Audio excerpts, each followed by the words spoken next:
আমাদের মধ্যে উপস্থিত এখন শিবাদিশানন্দ মহারাজ, নরেন্দ্রপুর রামকৃষ্ণ মিশন।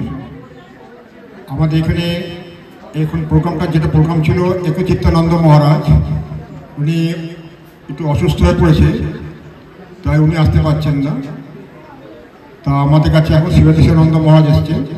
উনি মূলত বেশি গান গায়, বেশি খুব সুন্দর গান গায়, তা কিছু বলবে বলে উনি গান পরিবেশন করবে। শ্রী শ্রী ঠাকুর, শ্রী শ্রী মা ও স্বামীজির চরণে আন্তরিক ভক্তিপূর্ণ প্রণাম নিবেদন করি। তার সাথে আজকের রামকৃষ্ণ সারদা সেবা সংঘের সম্পাদক, সভাপতি এবং অন্যান্য যারা কর্মকর্তারা আছেন, তাদের সকলকে আমার আন্তরিক নমস্কার ও শুভেচ্ছা জানাই।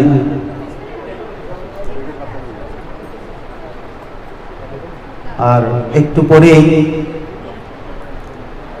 এই ধর্মসভাতে এই আশ্রমে এসে উপস্থিত হবেন আমাদের রামকৃষ্ণ মঠ ও রামকৃষ্ণ মিশনের অন্যতম সহ সাধারণ সম্পাদক, পরম পূজনীয় শ্রীমৎ স্বামী বোধেশ্বরানন্দজি মহারাজ, শ্রীমৎ স্বামী বোধেশ্বরানন্দজি মহারাজের চরণে অগ্রিম আন্তরিক ভক্তিপূর্ণ প্রণাম নিবেদন করি।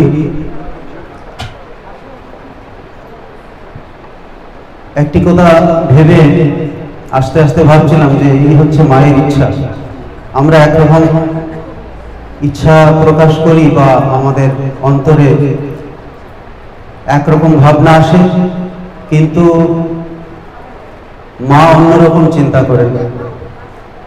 তার ইচ্ছাই পূর্ণ হয়, তার ইচ্ছাই ফলপ্রসূ হয়।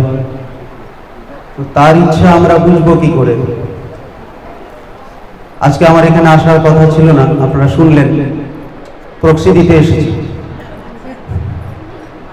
আজকে আমাদের আবাসিক মহাবিদ্যালয়ের অধ্যক্ষ পূজনীয় স্বামী একচিত্তানন্দজি মহারাজের আসার কথা ছিল, কিন্তু মহারাজ একটু শারীরিকভাবে অসুস্থ।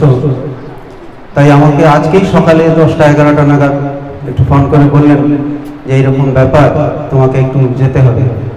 আমি ভাবলাম যে কালকে সারাদিন উপোস করেছি, সারা রাত গান করলাম, শিব ঠাকুরের নাচের গান টান হয়েছে, একটু গলায় প্রেশার দিয়েই করতে হয়, একটু বিশ্রাম নেবো ভাবছিলাম, কিন্তু মায়ের এই ইচ্ছা নেই। মা বলেছেন বিশ্রাম অনেক হয়েছে, একটু যা, আমার নাম আমার সন্তানদের একটু শুনিয়ে আয়। তো আমি কি শোনাবো? আমরা ভালো যা কিছু করি সবই মায়ের কৃপায়, ঠাকুরের কৃপায়, স্বামীজির কৃপায় করি। আমাদের কোনো রকম ক্ষমতা নেই। মা আমাদেরকে কৃপা করেন, আমাদের হৃদয়ে অধিষ্ঠিত থেকে আমাদেরকে পরিচালিত করেন এবং করছেন। সেটা সবার ক্ষেত্রেই প্রযোজ্য। আমরা বুঝি বা না বুঝি, সব তার ইচ্ছাই হয়। আর আমি কোনো বক্তা নই। মহারাজ আসলে হয়তো খুব সুন্দর সুন্দর কথা আপনাদেরকে শোনাতেন। মহারাজের বক্তৃতা খুবই ভালো, মহারাজ গানও করেন। তো আমি তখন মহারাজকে বললাম যে আমার গলা তো একটু ধরে আছে। বলছে আরে 5 মিনিট একটু বলে চলে আসবে। তখন আমাদের শ্যামলবাবু আমাকে ফোন করলেন। ভাবলাম যে ওই কথা বলবো বা বক্তৃতা দেব, আমি এই বক্তৃতাটা আমার যে ভেতরের কথা, যারা বক্তৃতা দেয় এইরকম যেভাবে আমি বলছি, আমার সেই কথাটা আমি গানের মাধ্যমে প্রকাশ করি, চেষ্টা করি। সুরটা চেঞ্জ হয়ে গেল, আওয়াজটা কি এই কটা কমিয়ে দিয়েছেন নাকি? ও আচ্ছা, ঠিক আছে, অল্প একটু দিতে পারেন, ভালোই লাগছে। আপনাদের শুনতে অসুবিধা হচ্ছে? কথা পরিষ্কার বোঝা যাচ্ছে তো? আমি আপনাদের মনোরঞ্জন করার মতো কিছু বলতে পারবো না, সেই ক্ষমতা আমার নেই। মায়ের কৃপা যতটুকু পারি। যাই হোক, তো কিছু কথা তো বলতেই হয়। এই মন্দিরে আমরা কেন আসি, আমরা মন্দির কেন বানাই, আশ্রম কেন করি, আশ্রম কেন প্রতিষ্ঠা হয়। একটি কথা আমার মাথায় ঘুরছিল যে আমরা যখন কোথাও যাই তখন রাস্তা দিয়ে হাঁটতে হাঁটতে আমরা ক্লান্ত হয়ে পড়ি, কখনো কখনো শ্রান্ত হয়ে পড়ি, অনেক পথ চললাম, তখন কি করি, তখন কোনো জায়গায় একটি ছায়া খুঁজি, একটি গাছ, বড় বটবৃক্ষ বা যে কোনো একটি বৃক্ষ, একটি গাছ কোথায় আছে সেই গাছের নিচে আমরা গিয়ে একটু সময় বসে একটু আমাদের ক্লান্তি দূর করার চেষ্টা করি, একটু বাতাস খাই। প্রকৃতির সেই বাতাস আমাদেরকে আমাদের যে ক্লান্তি দূর করে শান্তি দেয় মনে। তারপরে আমরা আবার পথ চলা শুরু করি নতুন উদ্যমে আর একটু শক্তি নিয়ে। তেমনি আমরা এই মন্দিরে আশ্রমে কেন আসি, আমাদের জীবনে চলার পথে অনেক বাধা বিঘ্ন, ঘাত প্রতিঘাত, অনেক সমস্যার সম্মুখীন হতে হয় এই সংসারে। তখন এই সংসারের জ্বালায় জর্জরিত হয়ে তখন একটু শান্তির পথ খুঁজি, কোথায় একটু শান্তি পাওয়া যায়। সেই শান্তি আমরা এই মন্দিরে এসে পাওয়ার চেষ্টা করি। এখানে ঈশ্বরীয় প্রসঙ্গ হয়, ঈশ্বরের কথা আলোচনা করা হয়, পাঠ করা হয়, ভজন কীর্তন, ভগবানের নাম গুণকীর্তন ইত্যাদি করা হয়। তাই এখানে এসে আমরা আমাদের যে এই সংসারের ক্লান্তি, বিভিন্ন ঝঞ্ঝাট, আমাদের সেই ত্রিতাপ জ্বালা, এগুলো দূর করার চেষ্টা করি, এখানে এসে শান্তি পাই। তাই এই মন্দিরের দরকার। এই মন্দিরে এসে আমরা নিজেদের সংসারের যত রকম সমস্যা হোক, এখানে এসে এই ঈশ্বরীয় কথা শুনে তার ভাবে ভাবিত হয়ে একটু চিন্তা ভাবনা করি, জপ করি, ধ্যান করি, তার নাম গুণকীর্তন করে একটু শক্তি পাই। তারপরে আবার সংসারে গিয়ে এই যে শক্তি পেলাম বা ঈশ্বরের কথা শুনলাম, একটু মনের খোরাক হলো, এই জিনিসটা নিয়ে আমরা হৃদয়ে ধারণ করে মনের মধ্যে নিয়ে গিয়ে আবার এই সংসারে নতুন করে পথ চলতে শুরু করি। এইভাবেই আমাদের জীবন চলছে, চলবে। যখনই আমরা এই সংসারের বিভিন্ন ঘাত প্রতিঘাতে দুঃখ পাই, কষ্ট পাই, তখন ভগবানের কথা স্মরণ হয়, তখন ভগবানকে ডাকি, ঠাকুর মা স্বামীজিকে ডাকি, তাদের কাছে প্রার্থনা করি, তুমি আমাদের রক্ষা করো, আমাদের শক্তি দাও।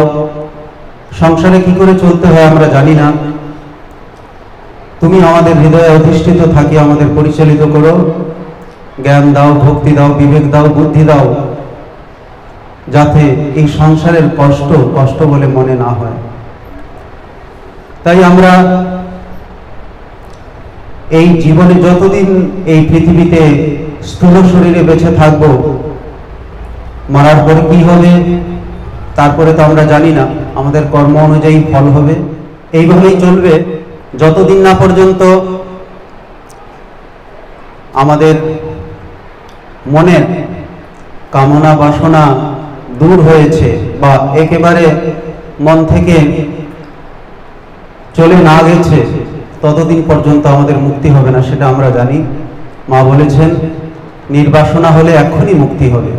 আমরা সবাই মুক্তির জন্য কাতর, যে এই সংসারের যন্ত্রণা আর সহ্য হচ্ছে না, এবার মুক্তি দাও।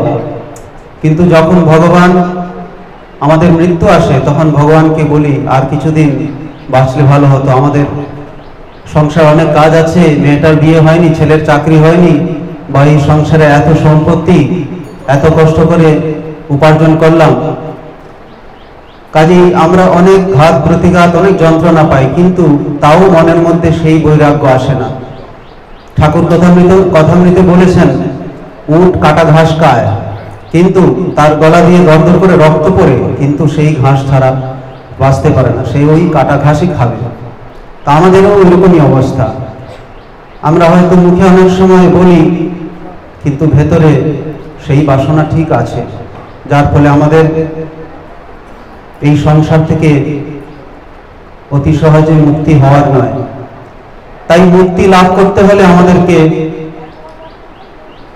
মন প্রাণ দিয়ে আন্তরিকভাবে চাইতে হবে। ঠাকুর বলেছেন, কেউ যদি আন্তরিকভাবে ঈশ্বরের কাছে প্রার্থনা করে, সে তা নিশ্চয়ই পাবে।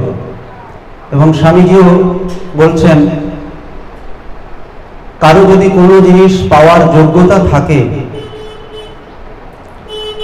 এই পৃথিবীর এমন কোনো শক্তি নেই তাকে সেই জিনিস পাওয়া থেকে বঞ্চিত করে। তাই আমাদেরকে সেই জিনিস পাওয়ার যোগ্য হতে হবে, আন্তরিকভাবে চাইতে হবে।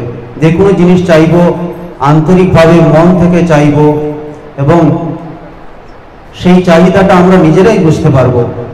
যেমন ধরুন, আমার খুব খিদে পেয়েছে, সত্যি সত্যি সত্যি যদি খিদে পায়, তাহলে আমরা যেমন ভাবেই হোক যে কোনো জায়গা থেকে খাবার সংগ্রহ করবই করব। তো আমাদের সেই খিদেটা সত্যি সত্যি হয় না অনেক সময়, এমনি মুখে মুখে চাইলাম, কিন্তু অন্তরে একটু বাসনা উকি ঝুঁকি মারছে।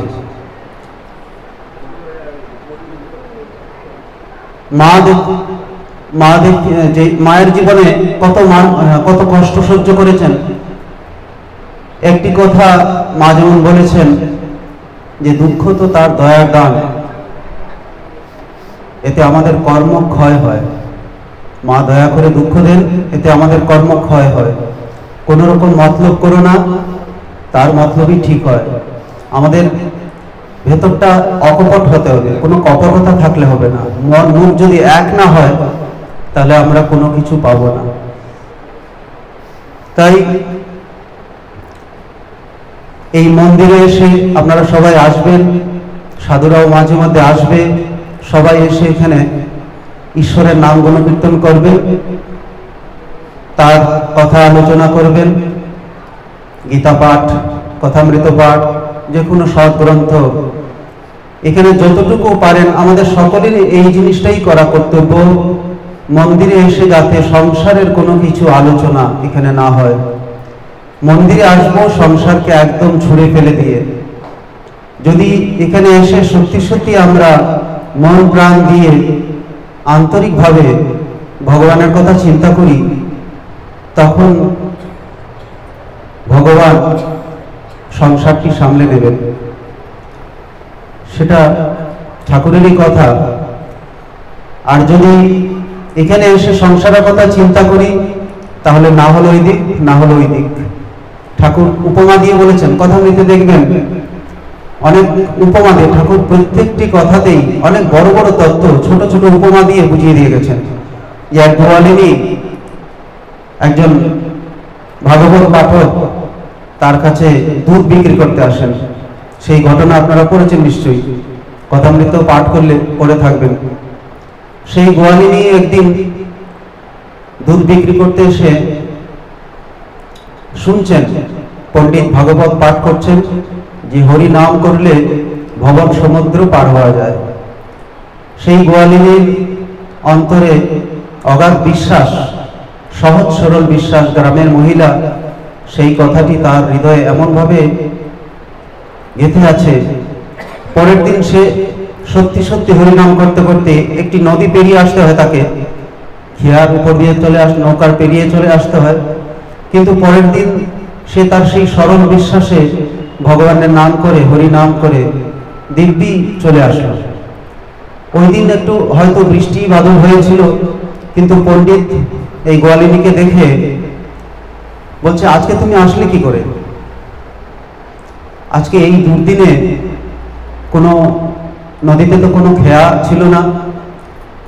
তখন গোয়ালিনী বললেন, কালকে আপনি পাঠ করলেন যে, বললেন যে হরিনামে ভব সমুদ্র পার হওয়া যায়, আমি সামান্য একটি নদী পার হতে পারবো না? আমি হরিনাম করতে করতে নদী পার হয়ে চলে এসেছি। পণ্ডিত অবাক হয়ে গেছে।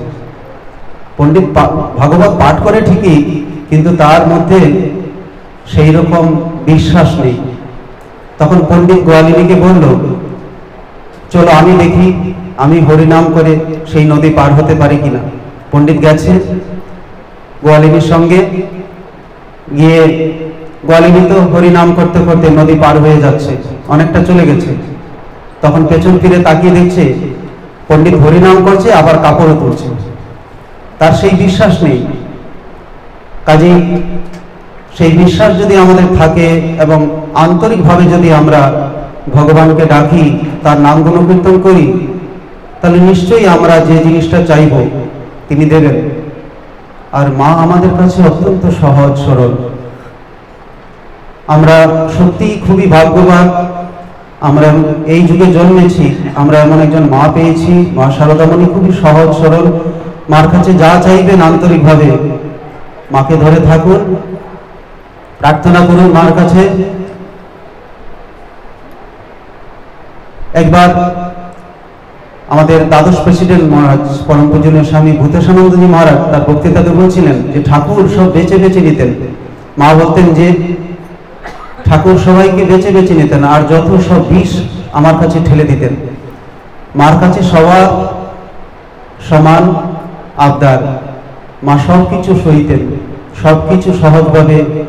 কত পাপী তাপীকে তিনি তার চরণে ঠাঁই দিয়েছেন এবং এখনো দিচ্ছেন।